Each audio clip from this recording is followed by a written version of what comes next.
So at the 2026 Grammys, Pharrell Williams got the Dr. Dre Global Impact Award. And I mean, it was cool. Like, he was presented by Q-Tip, and he bowed to Q-Tip, as he should. Like, Pharrell has always said how important A Tribe Called Quest was to him. And I love Tribe. Like, I'm a De La Soul guy. I love De La Soul. But man, I love Tribe. I don't think Tribe ever really got their due of how great they were. I miss Five Dog. I miss Shaheed Muhammad. Like, I miss that trio so much, and there's no equivalent of Tribe Called Quest today in hip hop, and I feel bad for the kids out there who don't have a Tribe Called Quest.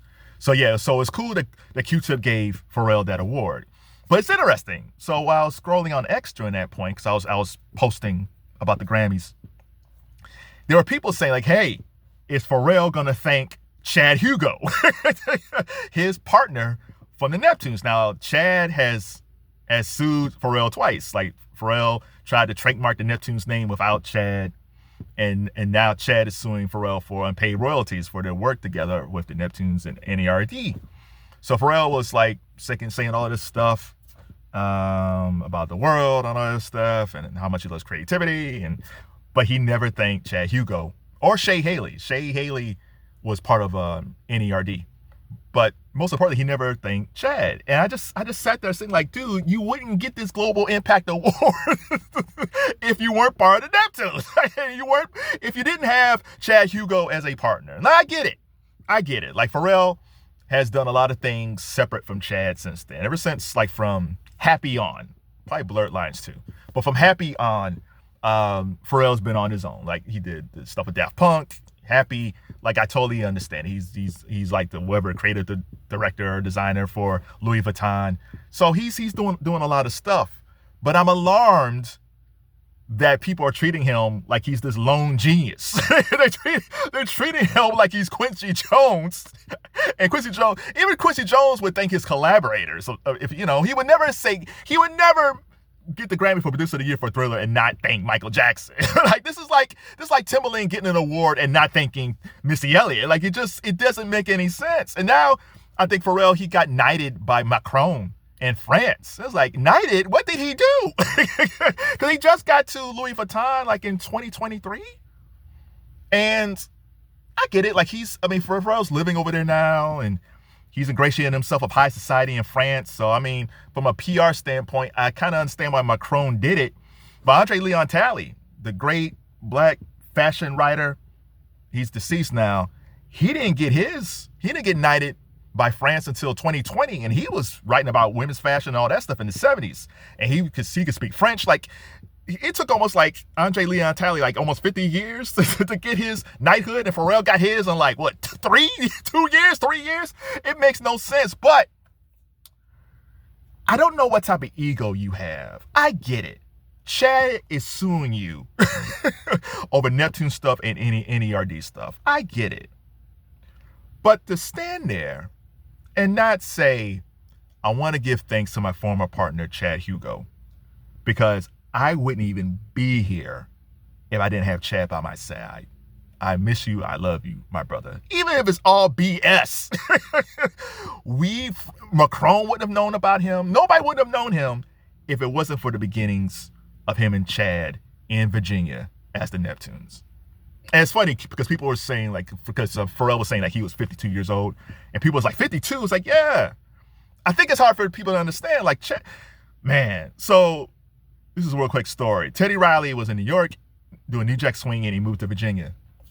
And Chad and Pharrell was in high school at the time, but they knew where Teddy's studios were.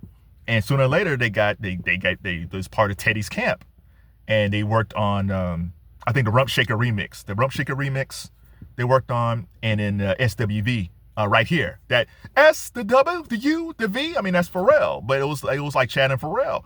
And even then, I don't think Pharrell thanked Teddy Riley either. Like, Teddy Riley, we wouldn't even known any of these folks from Virginia if Teddy Riley didn't move to Virginia. Like, because back then it's like, okay, so you had Chad and Pharrell in Virginia, and you also had Missy and Timbaland and that whole crew. So Missy and Timbaland, because I don't know if there's a connection or not, but just the idea that Teddy was down there that gave people in Virginia hope that they can be successful too. So Missy and Timbaland, they broke out first, and then Chad and Pharrell broke out after that. But again, I would have thanked Teddy Riley. after you thank your parents and the Lord, you got to thank Teddy Riley for moving down there. That kicked off Pharrell's career, and then you got to really thank Chad Hugo. Like I don't know what's in your ego where you get so big in life where you just forget about the person who helped form your global iconicness. if that's a word. I don't get it. So what do you guys think about Pharrell's speech? Do you think, hey man, like him and Chad, things happen, people move on, like he deserves all the praise he's getting? Or are you saying like, yeah, man, you're right. It's great what he's doing now, but he wouldn't be here without Chad. And even with the stuff that Pharrell's doing with Louis Vuitton, I don't know anybody's buying that stuff. But again, he's in a different circle now. He's in a circle, I think after Happy, because he's always doing stuff with Louis Vuitton. I think back in 2004, he did like sunglasses with Louis Vuitton. So as the years went along, like post Happy, he became friends with Chanel and Lagerfeld. Like he got into that high society world, which is cool.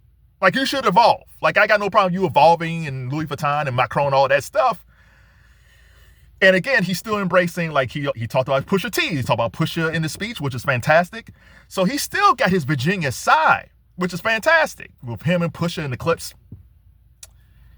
But bruh, you wouldn't be here without Chad. Now, I do think down the road, those two will probably work things out. I think so. I think they will work things out down the road, but it might take a long time. But in the meantime, anytime this dude makes a speech, and he doesn't thank Chad Hugo, that's just ego run amok. But sadly, I don't think it's ever going to change. Not now.